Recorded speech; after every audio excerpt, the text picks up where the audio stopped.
Hello friends, ഞാൻ ഷീബ ടെസി. പുതിയൊരു വീഡിയോയിലേക്ക് എല്ലാവർക്കും സ്വാഗതം. വൈകുന്നേരങ്ങൾ ചായയുടെ കൂടെയൊക്കെ കഴിക്കാൻ പറ്റിയ നല്ലൊരു 4 മണി പലഹാരത്തിൻ്റെ റെസിപ്പി ആയിട്ടാണ് ഞാൻ ഇന്ന് വന്നിട്ടുള്ളത്. പെട്ടെന്ന് നമുക്കിത് തയ്യാറാക്കിയെടുക്കാൻ സാധിക്കും. അപ്പോൾ ഇതിനായിട്ട് നമുക്ക് വേണ്ടത് നല്ല പഴുത്ത 2 നേന്ത്രപ്പഴമാണ്. വല്ലാതെ പഴുത്തു പോയ നേന്ത്രപ്പഴം എടുക്കരുത്. ഇതുപോലെ നല്ല മധുരമുള്ള പഴുത്ത 2 നേന്ത്രപ്പഴം എടുക്കാം. ഇനി നമുക്ക് ആ പഴം ഇതുപോലെ കഷ്ണങ്ങളായിട്ട് മിക്സിയുടെ ജാറിലേക്ക് ഇട്ട് കൊടുക്കണം. അപ്പോൾ ഞാനിവിടെ 2 വലിയ നേന്ത്രപ്പഴമാണ് എൻ്റെ കയ്യിലുണ്ടായിരുന്നത്. അതിൽ ഒരെണ്ണം മുഴുവനായിട്ടും ഒരെണ്ണത്തിൻ്റെ പകുതിയുമാണ് ഞാൻ എടുക്കുന്നത്. അത്രയും സ്നാക്ക് എനിക്കിവിടെ ആവശ്യമായിട്ടുള്ളൂ. അപ്പം എല്ലാ പഴവും ഇതുപോലെ ഞാൻ കഷ്ണങ്ങളായിട്ട് മിക്സിയുടെ ജാറിലേക്ക് മുറിച്ചിട്ട് കൊടുക്കാം.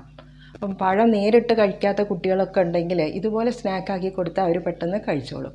നല്ല ടേസ്റ്റി ആയിട്ടുള്ള പെട്ടെന്ന് തയ്യാറാക്കാൻ പറ്റിയൊരു സ്നാക്കാണ്. അപ്പോൾ ഇതിലേക്ക് മധുരത്തിനായിട്ട് ഞാൻ 2 ടേബിൾ സ്പൂൺ പഞ്ചസാര ചേർത്ത് കൊടുക്കുന്നുണ്ട്. ഇതൊരു ചെറിയ മധുരം മാത്രമേ കാണുകയുള്ളൂ. ഇനി അതിലേക്ക് ചേർത്ത് കൊടുക്കുന്നത് ഒരു കോഴിമുട്ടയാണ്.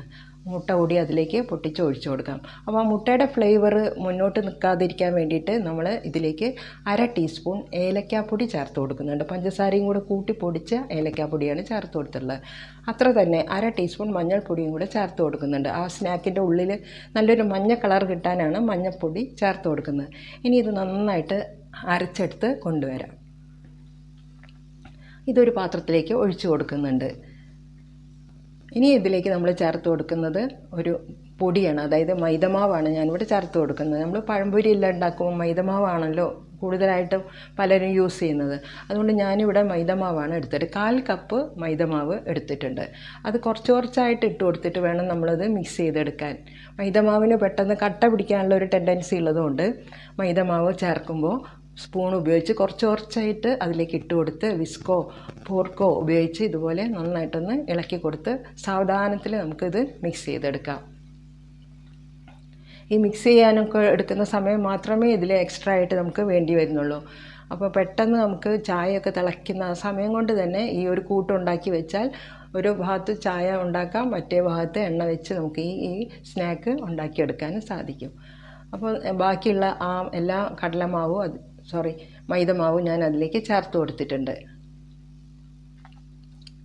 ഇനി നന്നായിട്ട് ഇളക്കി കൊടുക്കാം. ഇനി ഇതിനൊരു ചെറിയൊരു ക്രിസ്പിനെസ് ഉണ്ടെങ്കിൽ ഒന്നുകൂടെ ടേസ്റ്റാണ്. അപ്പോൾ ആ ഒരു ക്രിസ്പിനെസ് കിട്ടാൻ വേണ്ടിയിട്ട് ഞാൻ ഇതിലേക്ക് അരിപ്പൊടി ചേർത്ത് കൊടുക്കുന്നുണ്ട്. നമ്മൾ ഇടിയപ്പത്തിനും പത്തിരിയൊക്കെ ഉണ്ടാക്കാൻ എടുക്കുന്ന വറുത്ത വളരെ നൈസായിട്ടുള്ള അരിപ്പൊടി ഉണ്ടല്ലോ, ആ അരിപ്പൊടി വളരെ കുറച്ച് 1 ടേബിൾ സ്പൂൺ അരിപ്പൊടി മാത്രമേ അതിലേക്ക് ചേർത്ത് കൊടുക്കുന്നുള്ളൂ. ഇതിൽ ചിലർക്ക് അരിപ്പൊടിക്ക് പകരം കോൺഫ്ലോറും വേണമെങ്കിൽ ഇതേ ഒരു അളവിൽ ചേർത്ത് കൊടുത്താൽ സ്നാക്കിന് നല്ല ക്രിസ്പിനെസ് കിട്ടും. ഇനി അവസാനമായിട്ട് അതിലേക്ക് ഒരു നുള്ളു ഉപ്പ് കൂടെ ചേർത്ത് കൊടുക്കണം. ഏത് മധുരമുള്ള പലഹാരം ഉണ്ടാക്കുമ്പോഴും അതിൽ ഒരു നുള്ളു ഉപ്പും കൂടെ ചേർത്താൽ അതിൻ്റെ സ്വാദെല്ലാം നന്നായിട്ടൊന്ന് ക്രമീകരിക്കാൻ സാധിക്കുന്നതാണ്. ഇനി ആ ഉപ്പും അതിലേക്ക് ഇട്ട് കൊടുത്ത ആ അരിപ്പൊടിയും എല്ലാം നമുക്ക് നന്നായിട്ടൊന്ന് മിക്സ് ചെയ്തെടുക്കണം. ഇതിലേക്ക് ഇനി വെള്ളമോ പാലോ അങ്ങനത്തെ യാതൊരു സാധനങ്ങളും നമ്മൾ ഒഴിച്ചെടുക്കുന്നില്ല. അപ്പോൾ അതുകൊണ്ട് നമ്മൾ നന്നായിട്ട് അതിലേക്ക് ഇളക്കി ചേർത്തിട്ട് ഈ ഒരു കൺസിസ്റ്റൻസിയിൽ വേണം നമ്മൾ ഈ മാവ് തയ്യാറാക്കിയെടുക്കാൻ. ഇങ്ങനെ സ്പൂണിൽ നിന്ന് കോരിക്കഴിഞ്ഞാൽ ഇതിങ്ങനെ കട്ടയായിട്ട് വീഴുന്ന ആ ഒരു സ്റ്റേജിൽ നമുക്ക് മാവ് റെഡിയാക്കിയിട്ട് വേണമെങ്കിൽ ഒരു 5 മിനിറ്റ് 10 മിനിറ്റ് ഒന്നും എടുക്കേണ്ട, ഒരു 5 മിനിറ്റ് നേരം നമുക്കൊന്ന് മൂടി വെച്ച് ആ എണ്ണ ചൂടാകാനുള്ള അത്രയും നേരം നമുക്കൊന്ന് റെസ്റ്റ് ചെയ്യാൻ വയ്ക്കാം. ഇനി എണ്ണ നന്നായിട്ടൊന്ന് ചൂടായി വരുമ്പോൾ നേരെ ഫ്ലെയിം ലോ ആക്കി വെക്കണം. എന്നിട്ട് വേണം ഇതുപോലെ മാവ് കോരിയിടാൻ. കൈ ഒന്ന് വെള്ളത്തിൽ നനച്ചു കൊടുത്ത ശേഷം നമുക്ക് ഈ മാവിൽ നിന്ന് ഓരോ ചെറിയ ഉരുളകളെടുത്ത് ആ എണ്ണയിലേക്ക് ഇതുപോലെ ഇട്ട് കൊടുത്താൽ മതി. കൈ നനച്ചു കൊടുക്കുന്നതുകൊണ്ട് ആ മാവ് നമ്മുടെ കയ്യിൽ ഒട്ടിപ്പിടിക്കുകയൊന്നുമില്ല. ഇതുപോലെ അതിലേക്ക് ഇട്ട് കൊടുത്ത് ലോ ഫ്ലെയിമിൽ നമ്മൾ ഇതെല്ലാം ഒന്ന് ഫ്രൈ ചെയ്തെടുക്കണം. ഇടയ്ക്കിടയ്ക്ക് ഇത് നമ്മൾ മറിച്ചിട്ട് കൊടുക്കണം. കാരണം വളരെ പെട്ടെന്ന് കരിഞ്ഞു പോകാൻ സാധ്യതയുണ്ട്. അതുകൊണ്ട് നിറം ഒന്നും പെട്ടെന്ന് മാറി വരാതെ ഉള്ളെല്ലാം നന്നായിട്ട് വെന്ത് കിട്ടുകയും വേണം. പുറം നല്ല ക്രിസ്പി ആയിരിക്കും, ഉള്ളിൽ നല്ല സോഫ്റ്റും ആയിട്ടുള്ള നല്ല ടേസ്റ്റി ആയിട്ടുള്ള ഒരു 4 മണി പലഹാരമാണ്. അപ്പോൾ നമ്മൾ മാവ് അതിലേക്ക് ഇട്ട് കൊടുത്തു കഴിഞ്ഞാൽ ഇതുപോലെ ഇടയ്ക്കിടയ്ക്ക് നമ്മൾ ഇളക്കി ഇട്ട് കൊടുക്കണം. ഇനി നിങ്ങൾക്ക് മൈദമാവിന് പകരം ഗോതമ്പ് മാവ് വെച്ചിട്ടും ഇതേ ടേസ്റ്റ് തന്നെ നമുക്ക് ഈ സ്നാക്ക് ഉണ്ടാക്കിയെടുക്കാൻ സാധിക്കും. ഇനി പകുതി മൈദമാവും പകുതി ഗോതമ്പ് മാവും കൂടെ മിക്സ് ചെയ്തിട്ട് നിങ്ങൾക്ക് ഉണ്ടാക്കാം. അപ്പോൾ ഇത് നിങ്ങൾക്ക് ഏത് പൊടിയിലാണോ തയ്യാറാക്കാൻ ഇഷ്ടം, ഇനി ഫുൾ ഹെൽത്തി ആയിട്ട് ഉണ്ടാക്കണമെങ്കിൽ റാഗിപ്പൊടി ഇട്ടിട്ട് നമുക്ക് ഇതുപോലെ ഉണ്ടാക്കിയെടുക്കാൻ സാധിക്കും. വളരെ ടേസ്റ്റിയാണ്, പക്ഷെ ഉണ്ടാക്കാൻ വളരെ ഈസിയാണ്. പെട്ടെന്ന് തന്നെ നമുക്കിത് ഉണ്ടാക്കിയെടുക്കാൻ. അപ്പോൾ പുറം ഭാഗം ഇതുപോലെ ഒരു ചെറിയ ബ്രൗൺ കളറായി വരുമ്പോഴേക്കും നമുക്കിത് കോരി നമുക്കത് മാറ്റി വയ്ക്കാം.